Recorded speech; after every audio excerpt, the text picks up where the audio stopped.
বাংলাদেশে এই সময় প্রাকৃতিক দুর্যোগে বলা যায় যে দেশের অনেকটা অংশ বন্যা কবলিত হয়ে আছে।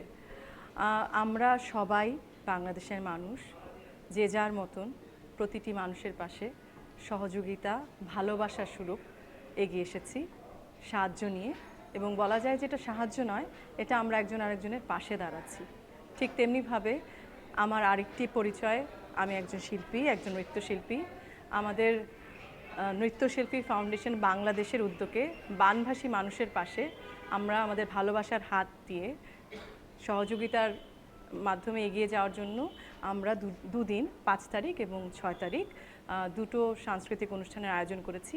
5 তারিখে দেশমাতৃকা একটি নৃত্যানুষ্ঠান, একটা নৃত্যনাট্যের মতো আয়োজন করেছি, এবং 6 তারিখে একটু গানের মাধ্যমে একটা সাংস্কৃতিক অনুষ্ঠানের আয়োজন করেছি, যেখানে